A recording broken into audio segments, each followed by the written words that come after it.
So I'm going to close my report with a metaphor, and it is, well, it goes back to 1984, that wonderful George Orwell novel about Big Brother. And that novel is basically about a single authoritarian government that controlled what people heard and saw and said, where people became almost mute and they had to follow whatever Big Brother said to them to do. Well, in the actual year 1984, Apple came out with a iconic commercial, a Super Bowl commercial, that has a crowd of gray figures staring motionlessly at a large television screen up on the ceiling or up on the high part of the wall in a giant auditorium. Everything's dark and gray. They're marching to a single beat, and the leader's voice is on that television screen, droning on. That single message droning on. Until a woman is seen running through the hallway, and she's in color, and she's carrying a giant sledgehammer. And as that woman enters the hall, she launches that sledgehammer into the screen where the leader is speaking and breaks that screen and unchains those people, unchains their mind by having broken that thought of the leader. That commercial was one of the best commercials ever made. It was in the Steve Jobs era, and it was to announce the Mac.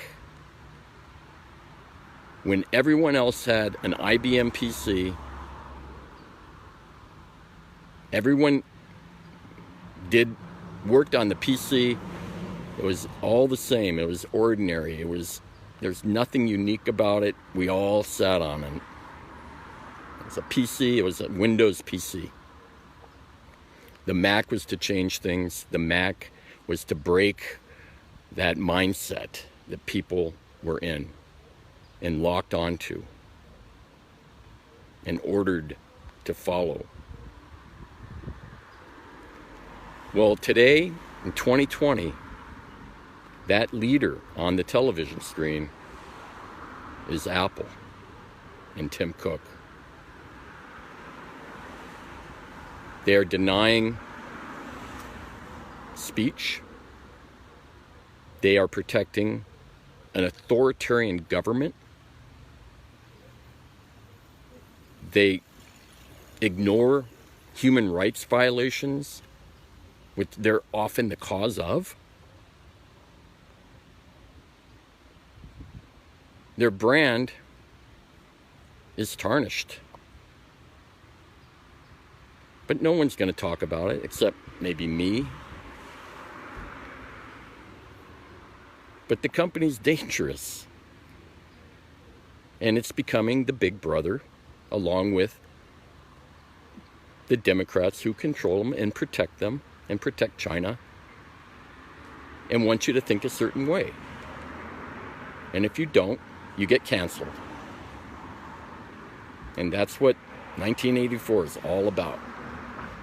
So I hope you take that thought, think about it, and act upon it if you're a conservative.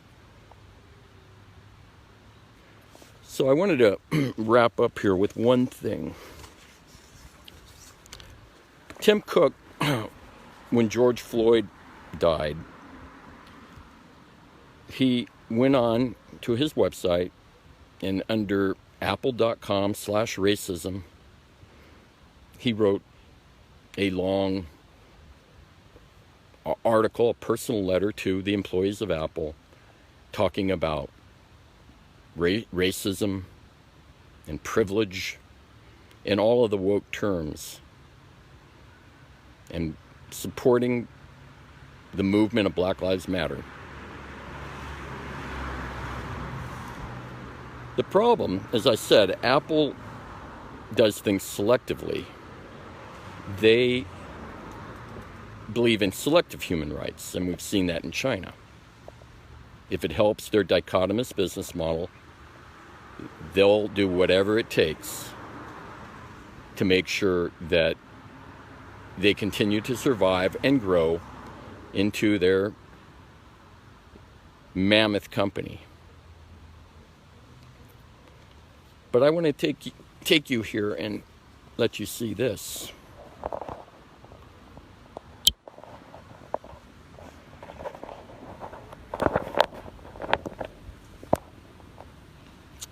Sorry about that. And I'm wondering, does anyone know who that little boy on the right is?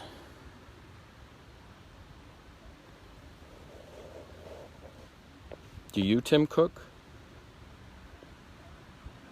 This little boy, about a week ago, was executed with a gunshot at close range to the back of his head when he was riding his bicycle.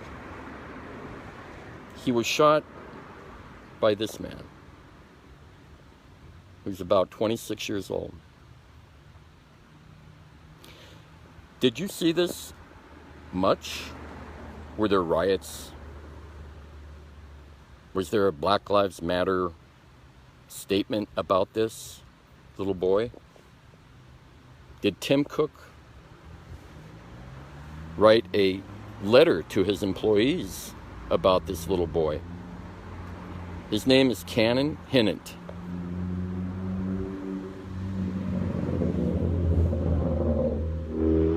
He was executed, 5 years old.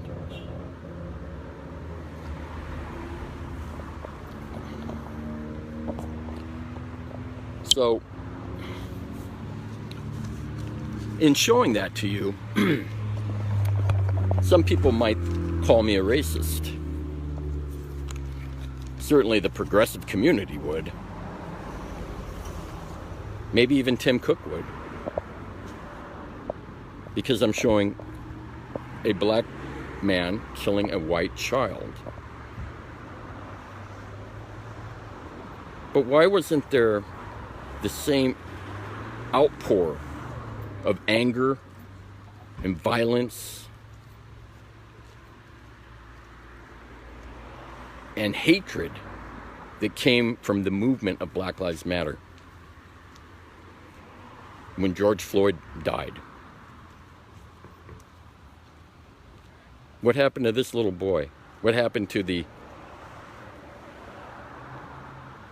anger for the community of why this happened? Where is Tim Cook in all of this?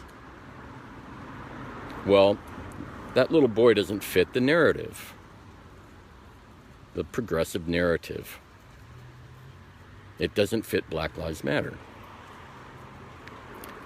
He's not selected by Tim Cook for human rights protection.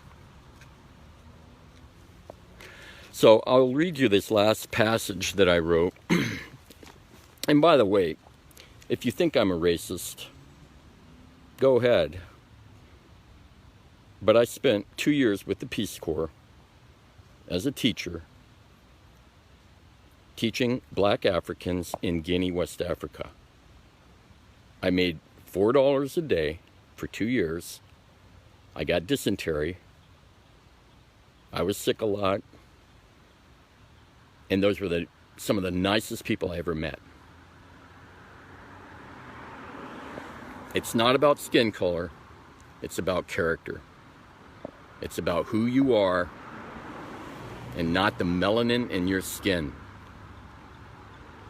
And that's something that Steve Jobs would have agreed with.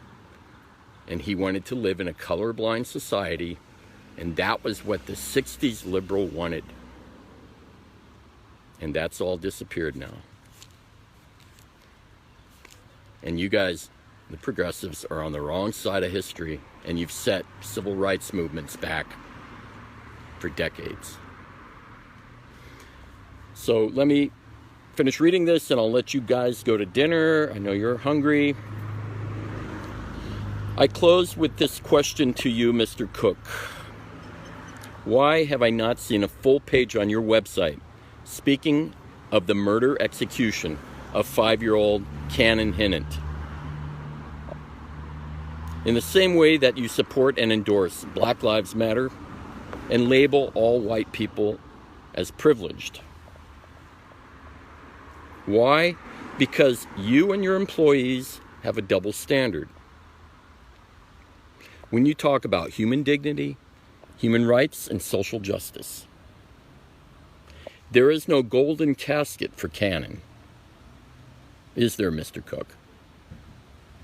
Apple didn't spend one dime of its $2 trillion market cap to buy him one. Apple is now exposed as a fraud that every American should know about. Your social justice is selective. You are repugnant human rights abusers. When Apple is the beneficiary. The Apple brand is a, pardon my French, crock of shit. A brand that was carefully crafted over decades by Steve Jobs. And Tim Cook has ruined that brand. You don't hear it because you don't study it. You need to look at Apple more closely than you have. So Apple's days are numbered, and you better pray to God that Republicans do not take both houses, or both Apple and Google, the dangerous duopoly that the world should fear, will scatter into pieces once American patriots get through with you. And to the Apple shareholders, can't leave you out, all the shareholders who made lots of money off of Donald Trump policies, this is for you. Your imminent downfall is entirely your own fault for supporting Tim Cook's activism, which bled onto Apple products to the detriment of conservative speech and free speech. Instead of focusing on innovation, like Steve Jobs, you allowed Tim Cook to spend his valuable time colluding with Democrats and with China to make life worse for anyone who happened to stand in Apple's way. If Steve Jobs was alive today, I'm sure he would have regretted the decision to place Tim Cook at the helm of Apple. Apple is a reckless giant that only the people can take down before it is too late to do so. And we will.